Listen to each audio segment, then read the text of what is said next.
What's up, badlang netizen? Magandang umaga, tanghali, hapon, gabi. Saan ka man panig ng sulok ng daigdig ngayon, naninirahan at kung nasan ka man, mabuhay ka hanggat gusto mo. But, God first. May bago tayong panonooring video ngayon. At ito, video to ni Sir Romiel TV. Parang good news to para sa akin, no? Ang sabi, Pilipinas gustong gumawa ng sariling warship. So, dapat matagal na natin ginawa yan, no? Kasi, nung tayo, bansa natin, isla-isla. No? Mas marami yung katubigan kaysa sa kapatagan.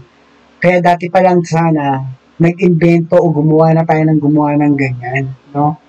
Kaya ang masakit kasi, inuumpisahan na yan ni Apo Lakay, trivia sa mga hindi nakaabot, sa mga bata-bata pa talaga, naumpisahan na yan gawin.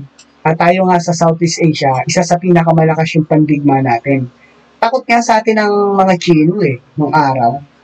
So, ang masakit kasi, pumasok nga yung, 1989 na 1987, yung People's Power nga na napatalsik siya, at yung mga sumunod na presidente, wala na naging pakialam sa atin, kundi mambulsa na lang na mambulsa ng kaba ng yaman ng ating Pilipinas, no?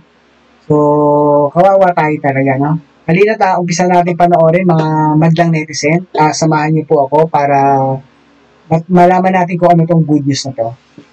Nakalap, gusto na ng Philippine Navy na gumawa ng sariling mga warships dito sa ating bansa sa gitna ng patuloy na tensyon laban sa bansang China.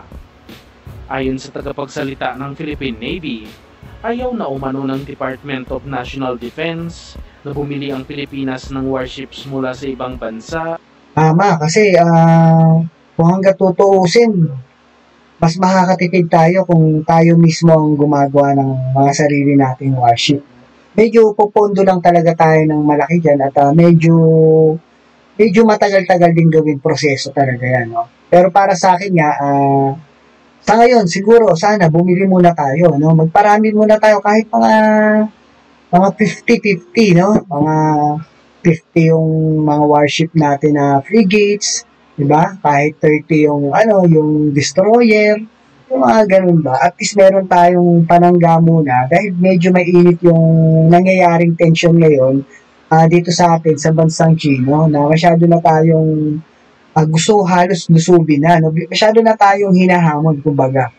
So, kailangan meron na muna tayong binibili kesa gumawa kasi medyo mas matagal yung proseso nun. Pero once naman na naiproseso na natin dito yun, mabilis na ang paggawa ng tuloy-tuloy na yan. No? Halina to, pisahan natin ulit ang mga madlang netizen. Dahil mas magastos po man ang maintenance ng mga ito kumpara sa presyo mismo ng nabiling warship. At sa aking opinion lamang, dapat paramihin muna natin ang ating mga vessels katulad na lang ng pagkakaroon ng kahit na 10 frigates lamang. Yan, tama, no? Pares kami ng opinion ni Sir Romiel TV. Kasi ngayon, nangyayaring tension ngayon, anytime pwede silang sumugod paano kung magsiset pa lang tayo ng paggawa ng warship natin? Diba? So, mas maganda na rin na umorder tayo. Maganda nga, meron ng mga ready-made na yung pag-order. Tipong 1 month na, i-deliver na sa atin. Kasi matagal na tayong umorder niyan 2022 pa ata o 23. Yung pagkaupo lang ni PBBM, bumili na tayo niya, mga yan Hanggang ngayon, wala pa yung ibang nadi-deliver. Merong mga ilan.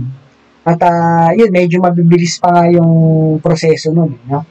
Sana nga, mas lalo pang bumilis yung proseso para mas maparami natin agad yung ating mga warship. Kasi kailangan talaga natin yan. Kahit ba sabihin natin marami tayong kaalyado, kailangan pa rin natin ng sariling pandepensa sa ating bansa. At nasa 20 mga offshore patrol vessel dahil napakahabang proseso ang paggawa ng sariling mga warships at baka habang ginagawa natin ito ay pinasok na tayo ng mga pwersa ng mga kalabang bansa. Tama, no? Mahirap yun. Baliwala lang yung ginagawa natin. At least kung order tayo, mabilis yung pagdating agad. muna, no? Pero kailangan natin yan. So, pag na-settle natin kahit papano nga, kahit siguro, akin, para nga sa akin, 50. Yung dapat karami. Kaso yung pondo, yun naman ang problema natin, no? Kasi yung marami isa sa atin, ibinubulsa yung yung pera talaga, no? Ban pa dito, napakalaking pondo ang kakailanganin dito dahil magbabayad pa tayo ng technology transfer mula sa ibang bansa upang magkaroon tayo ng kaalaman sa paggawa ng warships. Kung inyong sasabihin na marunong na tayo gumawa ng barko dahil marami na rin naman tayong mga shipbuilding company sa bansa, ay medyo hindi makatotohanan nito dahil ibang bansa ang may-ari ng mga naglalakihang shipbuilding company dito sa Pilipinas at puro lamang mga commercial vessel ang ginagawa sa bansa. Napakakomplikado ng paggawa ng warships at kailangan talaga natin ang tulong ng mga ekspertong bansa sa paggawa nito at marami na rin ang nag-offer noon sa Pilipinas. Kabilang na nga sa nag-offer. Kaya yung mga nag-o-offer na yan, so maganda talaga yan kasi yung offer na yan is joint force yan sa paggawa ng, para magkaroon rin tayo ng sariling pabrika natin, baga, para tayo na mismo gumagawa sa mga warship natin. Pero syempre kailangan natin sa kasila dahil may mga materialis na gagamitin at yung mga engineering nila na mas magagaling sila sa ganyan. No? So tayo parang mag-uumpisa pa lang uli. Sa nangyari, dapat tayo na yung nagtuturo ng ganyan nung panahon ni Ferdinand E. Marcos, no? Yung tatay ni PBBM. Sayang. Kinain tayo ng mga ibang bansa talaga. Dapat paangat na tayo nun eh. Wala talaga nang himasok yung mga nainggit sa kanya at ito, nangyari sa atin, naniwala tayo sa mga tao na yun. Kaya ito tayo ngayon, no? Nakaw nila lahat ng nagawa ng Pangulo natin na si Apo Lakay. Kaya ang aspat ng bansang Turkey na kung saan nag-offer sila ng kanilang offshore patrol vessel sa bansa at nagsabi pa mismo ang mga Turkish officials na napakalaki ng tsansa na manalo sila sa proyekto noon dahil kasama ang technology transfer sa kanilang offer. Makikipag-partner na sana ang Turkish company sa lokal na shipbuilding company sa bansa upang gawin ang mga warships dito sa Pilipinas. Ngunit sa kasamaang palad ay mas pinili ng DND at Philippine Navy ang offer ng South Korea at napakalaki ng nawalang oportunidad sa ating bansa upang makagawa na tayo ng sariling mga siguro namili kasi yan yung mga Navy natin, no? So siguro alam nila muna yan dahil nga sa tension nangyayari ngayon, mas kailangan na munang bumili kaysa gumawa kasi nga yung tension sobrang mainit na. Madali na yan, pwede naman balikan at ulitin yung offer, di ba? Mag-bidding uli, ganun. So sa ngayon, mas okay yan na bumili muna tayo. Gaya nga ng payo rin ni Sir Romiel TV na okay nga muna na magparami muna tayo kahit kaunti. Hindi naman marami. Kahit sa akin nga 50. Si Sir Romiel nga kahit 20 nga lang daw, di ba? O 10. Kailangan mga bandang 30, 40, or 50. Puro ganon, no? Frigate, destroyer, kahit meron tayo isang submarine, yun nga lang, medyo syempre binabudget yan dahil talagang napakalaking perang bawat isang barko na yan, no? Mga warships. Nag-offer din ang mga European companies katulad na lang ng Damen Shipyard ng Netherlands na nag-offer ng kanilang OPV 1,500 sa Philippine Navy. Ang gaganda, tignan mo, panglaban talaga yan.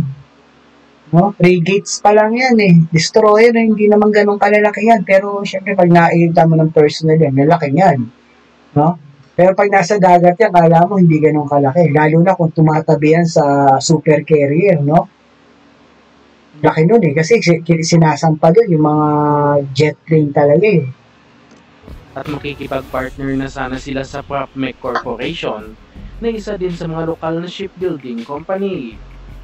Napakaganda din sana ng mga produkto ng Damen Shipyard at nagawa na rin nila ang technology transfer sa katabing bansa na Indonesia na kung saan ginawa sa kanilang bansa ang Marta Dinata class frigate na binase sa Sigma class frigate ng gamit Indonesia, no? Kaya nga ang Indonesia, kahit pa paano talagang nalagpasan na rin ata tayo, no? Pero sa tingin ko ngayon, humahabol tayo. Lalo na dito si PBBM, na talaga maraming proyekto, at saka talaga nakikita mo saan napupunta yung pera, no? Eh, isang barko lang yan, napakamahal niyan eh. So, dapat talaga budgetan natin ng malaki-laki pa yan. Kasi, kapos talaga tayo sa mga pambantay natin sa karagatan natin. Kaya itong mga Chino na to, talagang napakarami ng barko nila, eh talagang kalat sila pag pumasok sa atin, kaya hindi natin alam kung sino yung babantayan. Ang masakit nga, pag sila nandun, sila pasiga, no?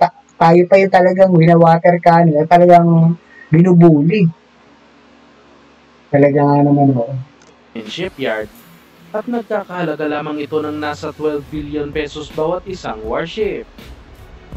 At ang isa pa sa nag-offer noon ay ang naval group ng bansang France, ngunit hindi rin pinalad sa proyekto. Malamang kaya hindi pinalad sa proyekto rin. Kasi France yan eh. Medyo mataas ang ano yan. Mahal. Mahal yung mga value yan. Pero sigurado naman, magandang klase rin yan. At ang Hyundai Heavy Industries talaga ng South Korea ang nanalo. Kahit yan yung frigate F-3800 na frigate nga na warship, no? Pwede na yan. At least meron, di ba? Tsaka Hyundai Industries, maganda yung mga sasakyan nila, matibay na yan. At tsaka medyo yung bansa na South Korea, mayamang bansa na rin yan dito sa Southeast Asia sa atin. Kaya magaling na rin yan. hindi kasama ang technology transfer sa kanilang offer. At sa ngayong Horizon 3 ng modernization program, kung gugustuhin talaga ng gobyerno na makagawa ng sariling warship sa Pilipinas, ay dapat sa mga European shipbuilding company sila makipagnegosasyon. Tama, kasi yun talaga, mas magandang gumawa tayo ng pulido. No, kahit iilan lang, pero alam natin na quality talaga. Hindi kagaya sa mga made in China eh. Baka isang tira lang yan, isabog agad yan, no? So malalaki lang sila pero mahina yung mga ginamit na materyales. Dapat pag gumawa tayo talagang pulido. No? Huwag tayong gagawa o gagaya dyan sa China na nagpaparami lang, mabilis magparami, pero hindi quality. No? Dapat pag gumawa tayo, isa pa lang, quality na talaga. Para kung dumami man to, eh talagang matibay at matatag at saka talagang laban talaga, no? Pandigma talaga. Dahil sa handa ang mga bansang ito na tulungan ng Pilipinas pagdating sa paggawa ng warships. At makikita din naman natin na di kalidad ang mga ito at mas advanced din ang mga weapon system. Sa ngayon, ang technology transfer pa lang na tinanggap ng ating bansa ay mula sa Israel shipyards ng Israel na kung saan nakapagtayo na rin sila ng pasilidad sa Cavite dahil inaasahang dito Ayan, good news yan, no? Sa Cavite, meron na tayong warehouse, oh. At least may nakaabang na ganyan, no? At saka, trivia lang uli, medyo yung Israel, malakas na bansa na ngayon yan pagdating sa pandigma. Siguro mga pang-anim ata sila, pang-pito, sa pinakamalalakas na weapon na gamit. Kaya nakita mo sa Middle East, ay papano, ang dami ng gustong sumakop na bansa dyan. Pero until now, talagang matatag at lalo nila pinalakas yung mga gamit nila, no? At saka ang maganda dyan, medyo BFF natin yan. Yung trivia ko kasi, nung panahon ng World War II, si Hitler galit sa mga Hudyo. Mababa tingin niya sa mga tao na Hudyo. Kaya lahat ng Hudyo sa bansa niya, pinapapatay. No? So, etong mga Hudyo na to, nagpuntahan sa bansa natin. Maraming bansa silang pinuntahan pero hindi sila tinanggap. No? So, sa panahon ni Manuel L. Quezon, correct me if I'm wrong, medyo naaalala ko lang, parang gano'n na 1,000 mga Hudyo ata walang tumanggap sa mga ibang bansa, kundi tayo lang, mga Pilipino. Patulungin talaga Pilipino, no? So ngayon naman napakinabangan yung ginawa na yon, na pagkup-kup dati sa mga tao na yon. Kasi ito yung parang tumatanaw ng utang na loob yung mga ibang bansa sa atin, gaya nga nung naikwento ko nung nakaraang araw o kahapon, yung ang South Korea, di ba, natulungan din natin yan sa Korean War, no? Battle of Yugpong, no? Nanalo sila noon at natulungan natin, no? Ito namang mga Hudyo, itong Israel, kinukup natin yan, no? Walang matirahan. Kasi talagang pinapapatay sila ni Hitler talaga at pinapahunting, no? So, yun lang, trivia lang yun, no? Patuloy natin, Madlang Netizen.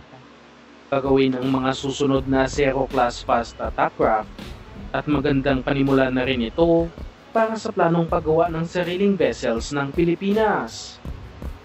Dapat ang kunin natin yung dome nila yung dome. Yung para sa Voltes 5, yung pagka susugudin nila sila nung monster. Magsasara ng dome yung ano nila, yung magkakaroon ng shield. Yung pinaka lugar nila. So sa atin maganda yan, no? Yung sa atin yung ganyan, yung dome ng Israel. Kasi yung dome na hindi naman literal na may sumasarang gano'n, kundi yung mga parating pa lang na mga missile, anti-missile, talagang tinitira na. Malayo pa lang, doon pa lang sa ere.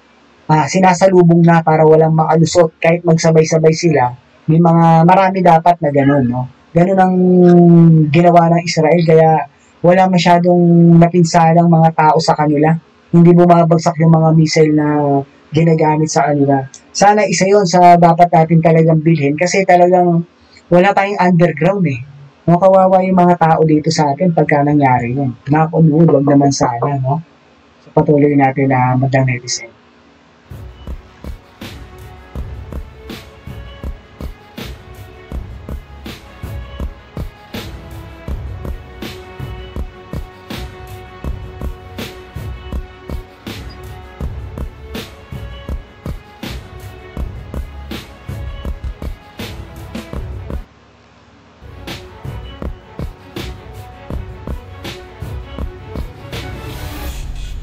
Ang lalaki yan pag nakita mo ng personal yan, no? Nung nasa Japan niya ako doon gabi yun Bago lang din ako doon. Tapos parang that time nun, malamig na rin yung panahon nun palamig na, parang ganon. Tapos ang dilim. Parang nando kami sa dagat pala yun. Hindi ko alam kung saan kami, may pinuntahan kami ng boss ko Pagtingin ko, sabi ko, ano ito? Yung pala warship kasi ganyan siya. Wala siya mga binta-bintana no? Puro siyang ganun pataas. Parang taas niya pag tiningala mo, parang building talaga. At saka, alam mo naman, yung mga gamit ng mga Japan talagang matitindi yan. Mga talagang, mga high-tech talaga, no?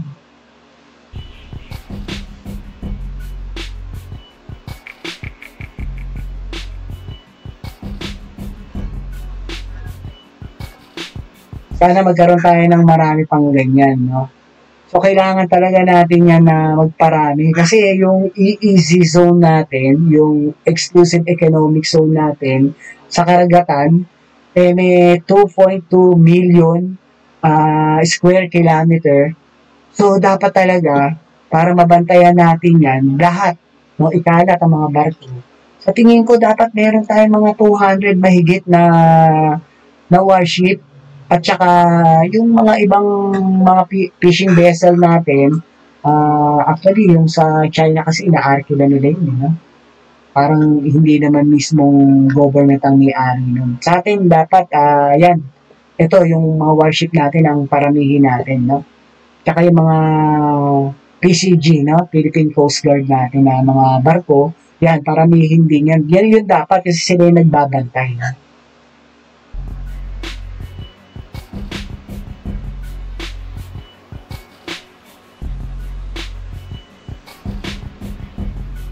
Okay, alright. Madlang Netizen, maraming salamat sa pagsama niyo sa akin sa panonood muli. At hanggang sa uulitin po, si Tio Paing po ninyo ito, palaging nagsasabi, life is short, be happy, and world peace. Maraming salamat po. Mabuhay tayong lahat.